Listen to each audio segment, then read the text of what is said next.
Hello, welcome to Furious Tea Break.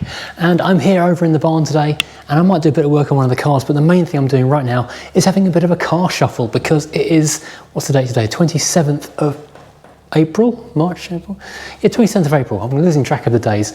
And yeah, it's the end of the month, which means I've got to make decisions as to what I'm going to drive next month. And this is because I can't afford to keep all the cars on the road all the time. There's just too many of them, and this channel makes some money, but not enough to do all that.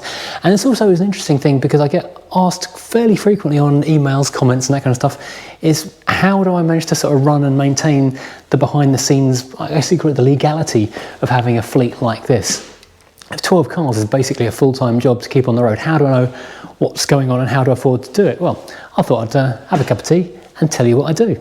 So firstly, there is the insurance. Obviously, all these cars have to be insured to be on the road. That means they have to be roadworthy, taxed and MOT'd. But insurance-wise, I have got a big policy with one company. It covers everything, including my modern car, for personal, domestic and business use. So I can drive any car for work, and I can also drive other people's cars as long as they're road legal. I can drive them on my insurance. I can get in and just drive off in them and be covered with their permission.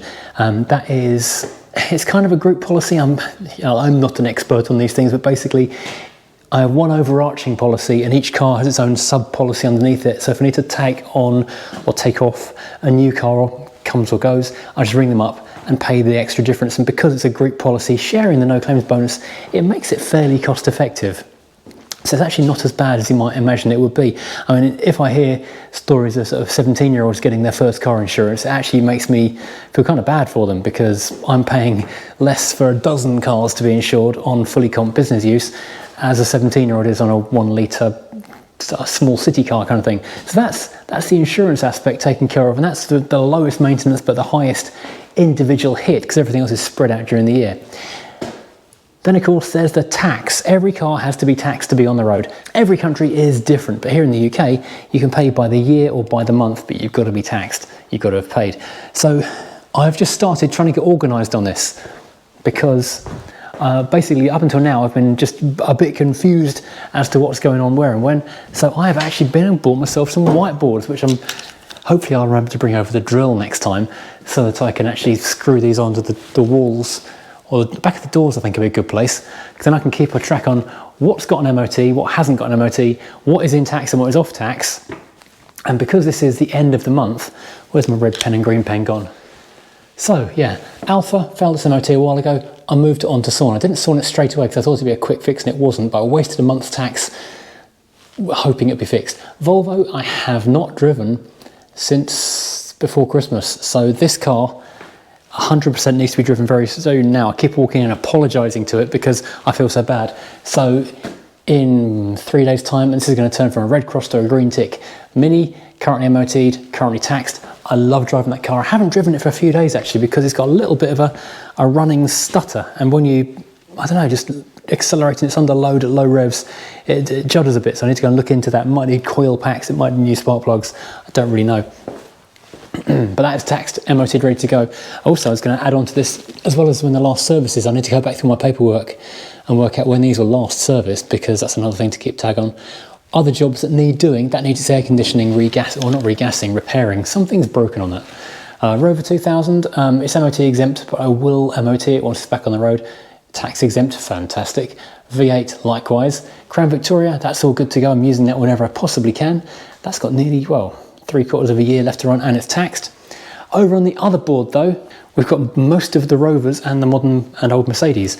So the Tomcat is taxed at the moment, but that car, I took it to the Pride of Longbridge the other day, it's in MOT.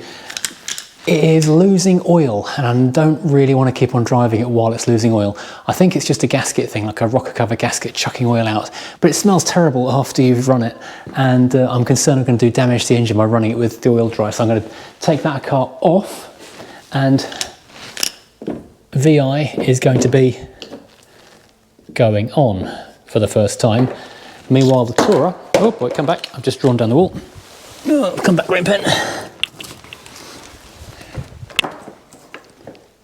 Meanwhile, the Tourer, that car although I taxed it this month, I MOT'd it on the 10th. I've only driven it, I had it available to drive for, well, 20 days. That car with its blown brake lights, broken radio, and I'm concerned there's going to be other electrical gremlins, I'm going to take that off the road for the following month, and then I can have a bit of time to play with that and try and work out what's wrong with it. It might just be the brake light switch on the back of the pedal, but it might be something shorting out in the wiring loom going into the back of the car through the tailgate or something, causing other things. So yeah, that's an issue. That car, you'll notice, isn't here. That's over in my other individual car lockup, which is someplace else, but that's only because the coupe, our friend over here, was in the other lockup because that's where it wound up last time. And then when I realised that the estate car's brake lights weren't working, I just drove straight to the lockup to put it in there, took this car out ready for POL. So yeah, that's how we got the flag. That's quite cool, isn't it? So yes, Freelander I'm going to leave on tax for the coming month. I'll take that one home. Might not try for an adventure or two in it, that's quite fun. Mercedes 250, that's actually really cheap to tax. It's only like £15 a month or something. You don't even notice it going out. W123, obviously not taxed, obviously not MOT'd.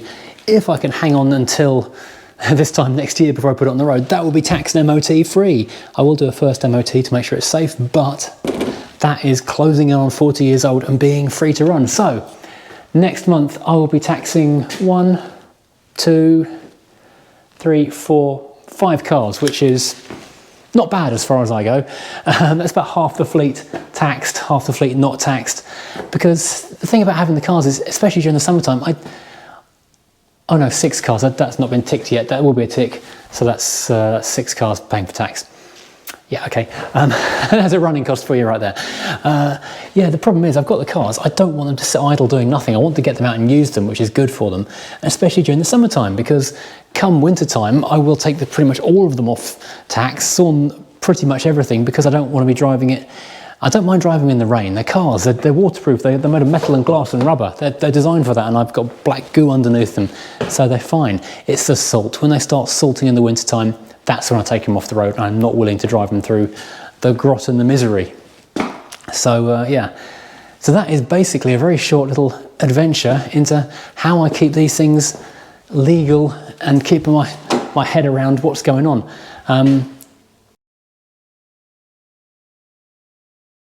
The next thing to do on these boards is to put in the last service things, because looking at the Volvo, I suspect the last time that was serviced will have been around the same time as it was MOT'd, so that would have been June, so that's coming out for a service in about 2 months.